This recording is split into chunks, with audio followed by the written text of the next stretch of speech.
Before we get into the next gen, I just really quickly want to say thank you to those based fellows over at CD Projekt Red for letting me play this update early. The Witcher 3, or as I like to call it, The Witcher 3, has finally got its next gen update we've all been waiting so long for. This update adds many new features like ray tracing, so now you can truly see how ugly you are in the beautiful water reflections. A performance mode which makes Geralt's beautiful white locks flow at a frame rate so high you might just bust a nut. New camera angles, UI settings, voiceover options, and even a new quest so you can obtain that his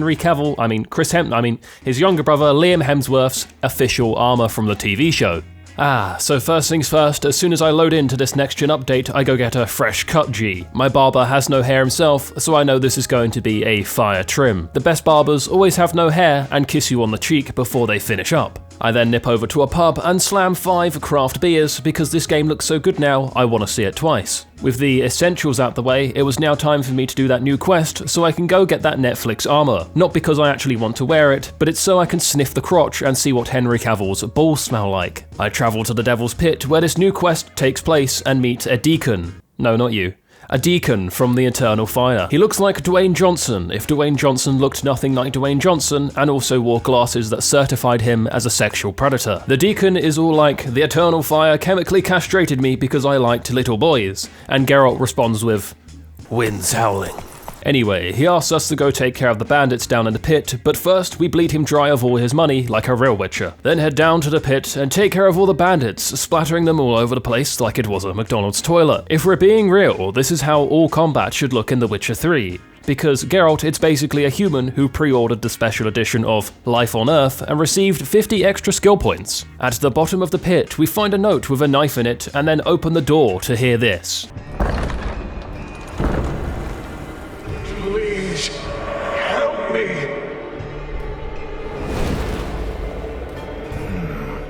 Sounds sincere enough.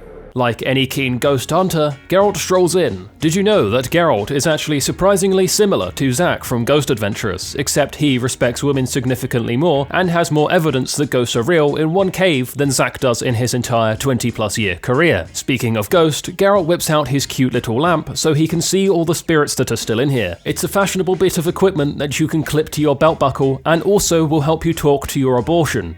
What more could you want? As I continue to search the cave, I find Almighty keeled over and screaming into the void. He clearly misread the label on those edibles he bought as 10 milligrams instead of 100. He took 5. I try to offer him some comforting words, but he proceeds to scream at me and then disintegrate into ash. Don't worry, big man, we've all been there. I'm then met with a bit of parkour, as Geralt has to clear a 6-foot gap. My man's long jump is impressive for his age, but I hope he isn't planning on doing this too often, or keyhole surgery is almost a guarantee. A voice in the cave keeps talking to me, telling me where to go. I'm either getting a Skype call from Jesus Christ himself, or there's a spirit in the cave guiding me towards it. After passing a couple more lads who also took the edibles, I find out it was indeed the latter and not Jesus Christ. It's a possessed witcher, and he's trying to sell me an AOL premium package. I'm all like, I didn't even realize AOL was still a company, but no, look, it is. They have a quirky webpage which will tell you your horoscope and also let you play games. So I free the possessed witcher and he proceeds to hit the cleanest gritty I've ever seen, then fight me. I defeat him pretty easy because Geralt told me the signs I needed to cast in order to win this battle. If I wanted a game to give me the answer to all my problems, I would have just played God of War Ragnarok. After I've defeated the Witcher, the being that possessed him then comes out to have a fight with me. This is what it's like when your wife's son becomes old enough to fight back, so when you beat her, you have to beat him too. I defeat the boss and have to have a chat with Reynold, the dead Witcher, when his spirit pops out. I ask him about this curious armor he has, and he says that there's more diagrams for it in Kaer Morhen. I then proceed to feed Reynold the priest, because my boy needed one last scrumptious meal before disappearing into the spirit void forever. I hop on Roach and head home to Kaer Morhen, but as I do, I really sit there and take in the beauty of this next-gen update. Just look at that orange burning sun setting fire to the sky and blazing over the lands of Velen on a warm but comfortably soft summer's evening. Sorry about that, I got an A in English literature in school and I was just seeing if I could still flex that muscle of overly describing absolutely everything. The next gen update unfortunately did not add a 5-day horse ride to Kaer Morhen, so we have to go there by the only way we know how, the power of video game fast travel. Here I was, expecting a big welcome home, but no, this had a smaller attendance than a women's basketball match. As I'm searching for those armor schematics, I find a load of fruit growing inside with no sunlight. A damp, cold, dark castle is surely not optimal growing space for your fruit and veg when we have a lovely plot of land outside that can just be used. Anyway, I eventually find the armor schematics hidden inside of Vesemir's Berserk collection. I then travel back to a blacksmith to get them made. Unfortunately, I would need some more monster parts like claws, hearts, and hides, so I decide to grab myself a little monster contract from the board. If you don't know how monster contracts work, basically the little peasant villagers put up a notice that says some six-legged beast is sleeping with their wife or eating their livestock. Witchers then come along, claim some coin, and go slay said beast. When I get to the small village, it would appear I'm actually a little bit late, because everyone has been slaughtered. The only explanation for this is someone didn't keep an eye on Kyle and he managed to sneak into the monster energy. The next gen update has also added a feature where Roach can investigate crime scenes too.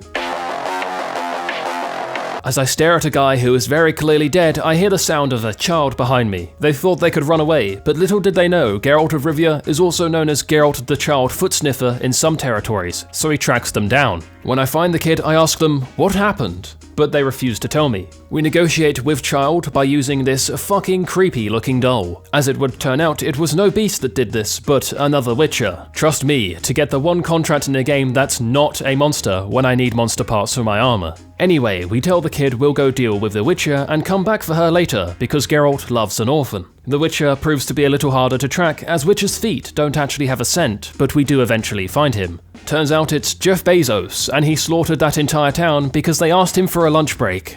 I'm like, fair enough G, gotta make that bread, keep up the hustle, big man, and leave him alone. I also kind of forget I made a promise to that child that I would go get her, so as I'm riding away, I then see quest failed.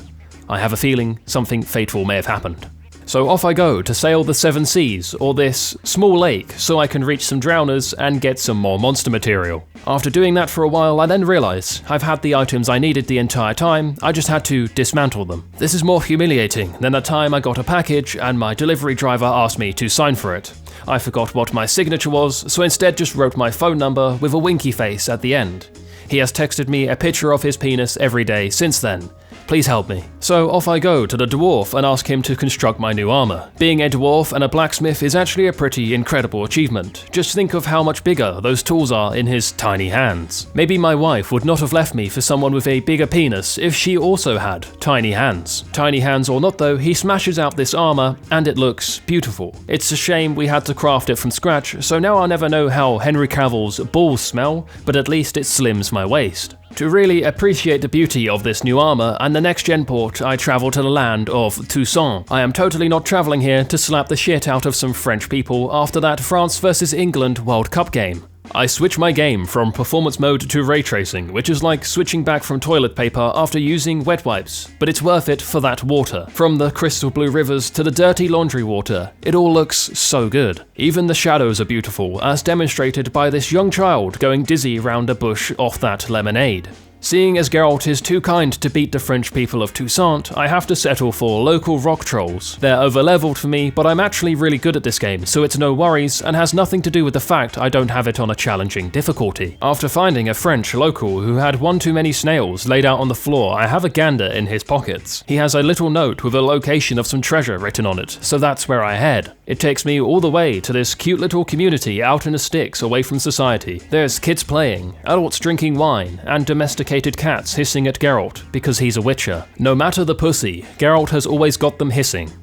I don't even know what that means. As it would turn out, the treasure, which consisted of 100 coins and a large golden ring, is actually buried in a pile of manure. To make matters even funnier, there are 2 peasant Minecraft Let's Players mining for diamond about 10 feet away from where the treasure was. They need this way more than I do, so the charitable thing here would be to donate it all to them and their families. Of course, I do not do that. I instead equip the large golden ring and laugh at their poverty, like a true Tory. This next gen update really went above and beyond any expectation I had. The ray tracing looks beautiful, the performance mode feels so good, the new camera angles make the game feel a bit more modern, and even the new quest, you can tell that they actually put a lot of effort into that. When they could have just put the loot randomly somewhere for you to find, they did an entire quest which takes about an hour to an hour and a half to complete. Speaking as a Witcher fan, they could have just done the bare minimum and I would have been happy, we would have been happy. Any excuse to play this game again is a great excuse. But they absolutely smashed it out of the park, and it does nothing but make one of the greatest games of of all time, even better. Thank you guys for watching, I really appreciate it. Leave a like, subscribe, all that jazz. A big thank you as always to those of you who have clicked the join button and become a member of the channel. It really does mean a lot, and I'll see you all in the next one. Bye-bye. A big thank you to my motherload Voiy Bois and above, Björn van den Hatter, ZYFin, TheGamerTeg. Thank you guys for your support.